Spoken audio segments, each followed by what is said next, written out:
Enfin, je ne sais pas comment vous voulez vous répartir, monsieur Deliste. Merci, Monsieur le Président.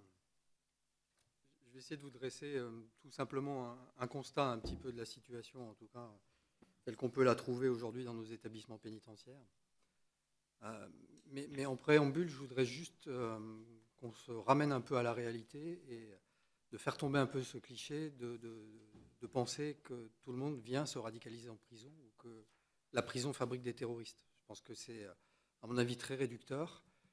Quand bien même il faut travailler sur cette question-là et regarder quels sont les angles d'attaque que nous pouvons mettre en œuvre pour effectivement, en tout cas, appréhender d'une manière satisfaisante cette problématique-là. Je souhaiterais quand même dire ça parce qu'on a un peu le sentiment parfois que quand on a affaire malheureusement à des phénomènes, des faits graves tels qu'on les a connus récemment, on a souvent tendance à ramener la radicalisation à la prison. On sait que la radicalisation peut passer par la prison, mais on sait aussi que les gens soit se radicalisent avant, mais surtout après.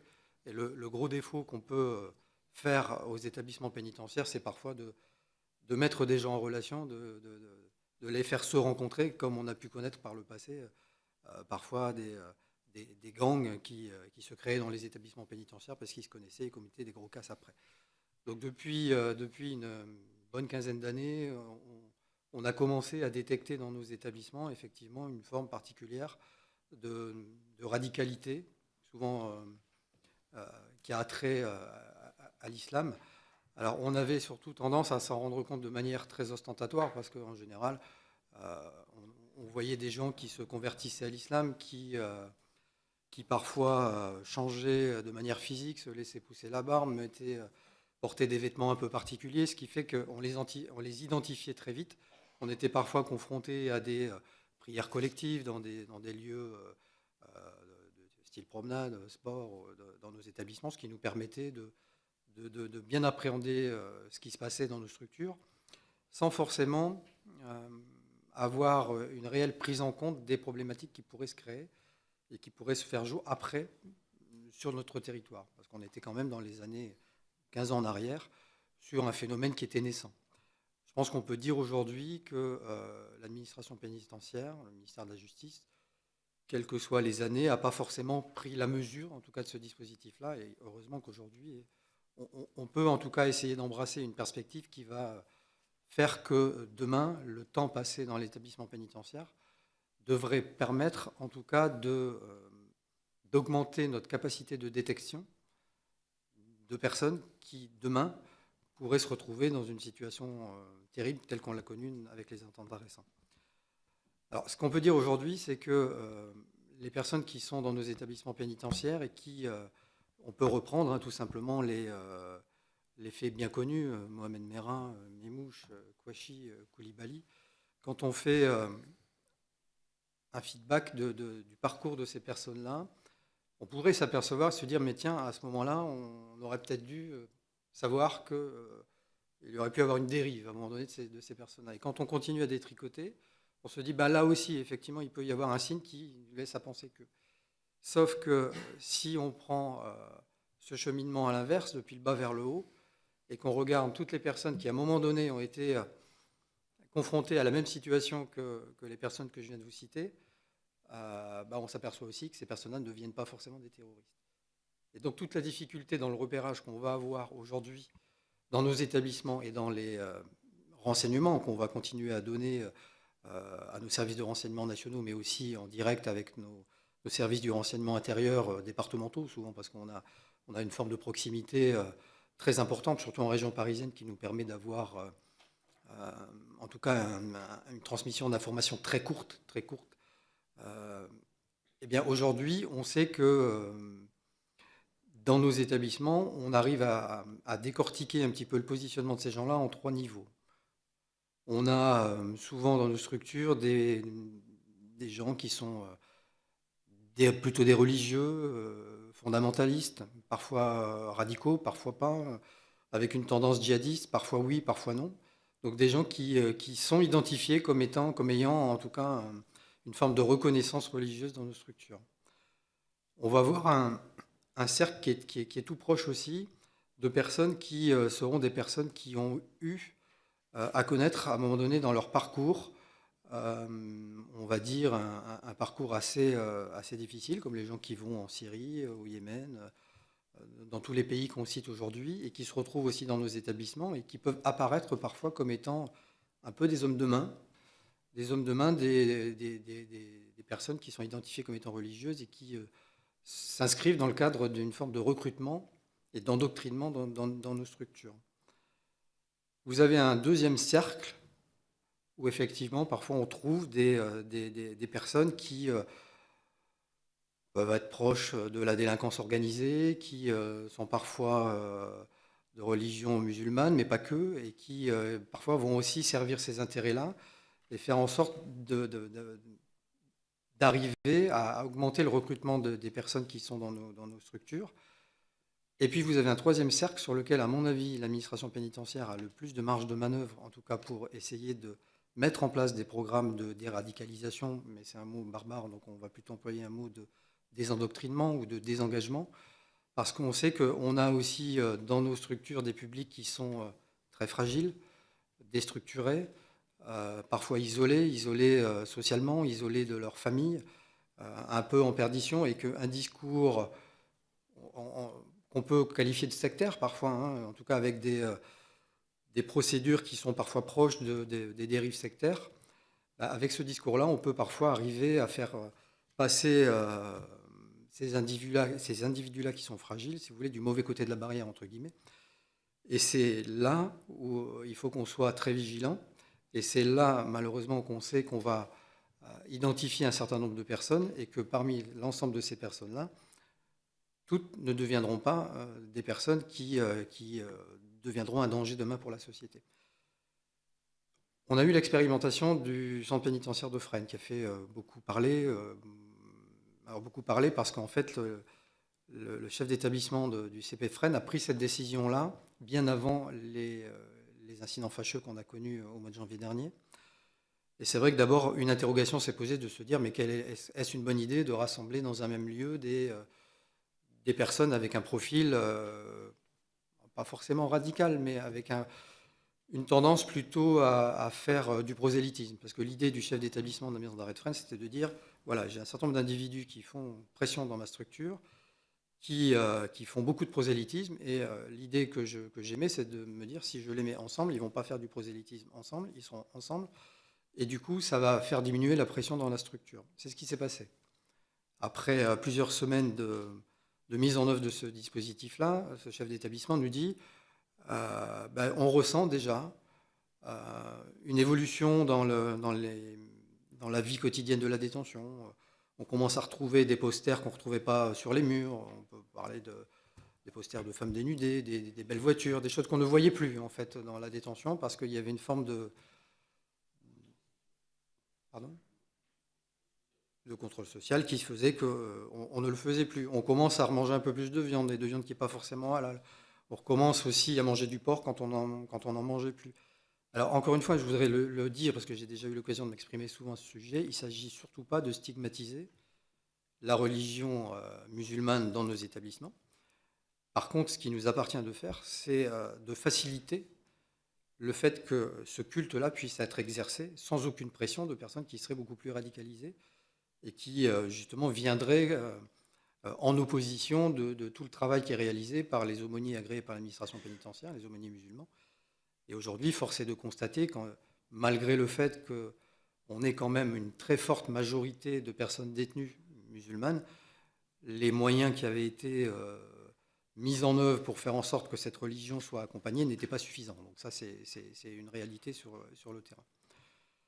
Donc rien que le fait de mettre ensemble des personnes qu'on a identifiées comme étant des personnes prosélytes et parfois prosélytes plus radicales les unes que les autres, ça a au moins un avantage, c'est l'avantage d'apaiser la détention d'une part, et ça permet aussi de pouvoir mettre en place des programmes particuliers de prise en charge selon les publics qu'on a. Mais encore une fois, je pense qu'il faut se dire qu'on ne va pas défondamentaliser une personne qui est très ancrée dans sa religion. Un religieux restera toujours un religieux.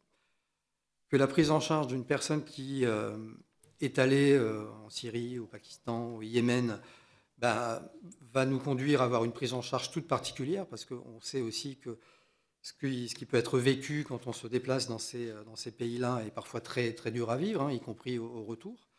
On pourrait peut-être faire un parallèle aussi des militaires, hein, qui, quand ils vont sur les terrains de guerre, etc. On a connu ça aussi par le passé, avec le Vietnam aux États-Unis, etc., où un certain nombre de personnes étaient quand même très déstructurées si elles n'étaient pas accompagnées au retour.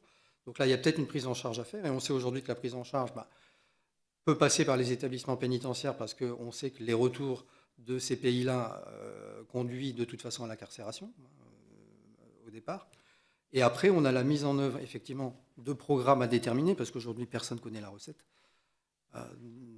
qui s'adresserait donc au troisième cercle que je vous ai indiqué tout à l'heure, des personnes qui pourraient être accessibles, en tout cas, à une prise en charge particulière qui pourrait nous permettre, justement, de les sortir, de les accompagner, en tout cas, de cette forme de prise, mais d'emprise, en tout cas, qui pourrait régner sur elles, par rapport à tout ce qu'on vient de dire sur le phénomène de radicalisation qu'on peut trouver dans nos établissements pénitentiaires.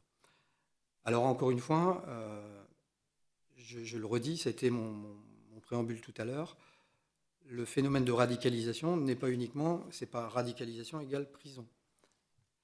Et si on veut, à un moment donné, avoir une réelle politique, en tout cas, d'alerte en ce domaine-là, et c'est bien ce qui a été dit, en tout cas, par les politiques depuis un certain temps, il faut s'adresser à toutes les couches de la population jeune en général, on le sait, mais cette problématique-là commence de toute façon déjà à l'école, en tout cas au moins sur les collèges et les lycées, où on sait qu'on a besoin aussi à un moment donné de pouvoir avoir une certaine forme de repérage. Pardon. Parce que quand ces personnes-là arrivent dans nos établissements, on va dire qu'on ne peut pas toujours percevoir qu'à un moment donné, ces personnes-là vont devenir, à un moment donné, des gens qui risquent de commettre des actes très, très graves dans notre pays. Quand on reprend la première incarcération de M. Koulibaly, jamais cette personne-là n'est apparue, en tout cas aux yeux de l'administration pénitentiaire, comme une personne pouvant devenir une personne terroriste. Jamais. Koulibaly a fait des reportages interdits avec son téléphone en dénonçant les conditions de détention, à l'époque à Fleury, me semble-t-il. Reportage qu'il a vendu d'ailleurs à un média.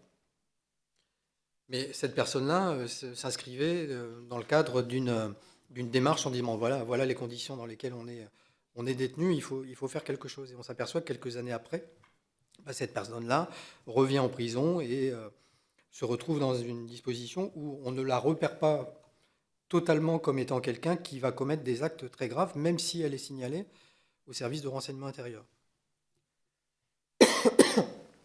Donc pour ce qui nous concerne, en tout cas au niveau de l'administration pénitentiaire, ça fait déjà plusieurs années que nous réclamons, en tout cas, le renforcement du service de renseignement pénitentiaire. C'est quelque chose qui est en train de se mettre en œuvre, puisque ça fait partie des différentes mesures qui nous sont proposées maintenant. Parce qu'aujourd'hui, la difficulté dans nos structures, quand on fait du renseignement, c'est qu'on travaille en fait avec des personnes qui ne font pas que du renseignement. On travaille avec des personnes qui ont un poste et qu'on aura identifié comme étant des gens qui ont la possibilité d'avoir une approche particulière au sein de la population pénale ou du personnel et qui peuvent nous permettre d'avoir du renseignement. Et on s'aperçoit aussi qu'on a beaucoup de déperditions. Donc demain, il faudra vraiment que le service du renseignement pénitentiaire, qui est un service qui d'abord a été, qui date de 2003 me semble-t-il, et qui avait été mis en œuvre pour travailler surtout sur le grand banditisme et les réseaux et lutter contre les évasions. Et ce service-là, avec le temps et la modification de la société et surtout l'arrivée des phénomènes de terrorisme dans notre pays, s'est un petit peu étoffé et a étendu en tout cas son intervention sur le renseignement et aussi sur le renseignement et la lutte contre le terrorisme. Donc ça, c'est quelque chose qui est hyper important. On sait qu'aujourd'hui, on est aussi à un moment où la direction de l'administration pénitentiaire va se réorganiser. On va profiter d'un changement de lieu, puisque avec la construction du millénaire 3 à Aubervilliers, vous savez que les directions du ministère de la Justice, en tout cas beaucoup d'entre elles, vont partir à Aubervilliers et se rassembler. Et la direction d'administration pénitentiaire a fait le choix de supprimer l'état-major de sécurité au sein de la direction d'administration pénitentiaire, ce qui, de notre point de vue, est une erreur. Est une erreur parce que le fait de diluer la sécurité dans différentes sous-directions qui ne seraient pas forcément des sous-directions de sécurité pourrait, à terme, en tout cas, complètement diluer, en tout cas, cette mission-là. Parce que si tout le monde fait de la sécurité dans nos établissements, plus personne fait de sécurité. Donc, on tenait à vous soutenir, en tout cas, cette position-là, parce que les professionnels que nous représentons aujourd'hui sont en attente, effectivement, d'une prise en compte de cette thématique-là. Et la disparition d'état-major de sécurité au niveau de l'administration pénitentiaire risque à terme d'être un réel problème. Alors voilà en préambule ce que je souhaitais vous dire, Monsieur le Président, par rapport à cette problématique-là. C'est une problématique qui est compliquée, qui est plurielle, qui nécessite des prises en charge adaptées selon les publics qu'on aura repérés et selon le degré d'interaction de ces différents publics dans nos établissements pénitentiaires. Très bien, je me permets de rebondir sur votre avant-dernière remarque sur la suppression de l'état-major de sécurité, puisque nous avons auditionné la directrice de l'administration pénitentiaire. Elle n'a en aucun moment évoqué, il y avait d'ailleurs le directeur de l'état-major de sécurité qui l'accompagnait, elle n'a pas du tout évoqué cette suppression de l'état-major de sécurité. Enfin, donc si je comprends bien, c'est une réorganisation, une déconcentration qui est opérée. Si vous voulez, les différentes missions qui étaient confiées à l'état-major de sécurité vont se retrouver dans des sous-directions complètement différentes et éparpillées. Voilà. Avec une sous-direction métier et une sous-direction des missions. Voilà. Alors, bon, on est à l'aune de ce qui va se mettre en œuvre. L'histoire nous dira si c'était une bonne idée ou pas. En tout cas, en termes d'image aujourd'hui, nous pensons que ce n'est pas forcément une très bonne idée de supprimer l'état-major de sécurité sera réparti dans ces deux directions. Oui. Sous-direction ou direction. Certains bureaux seront fusionnés d'ailleurs avec d'autres bureaux. C'est une totale réorganisation. Monsieur le rapporteur.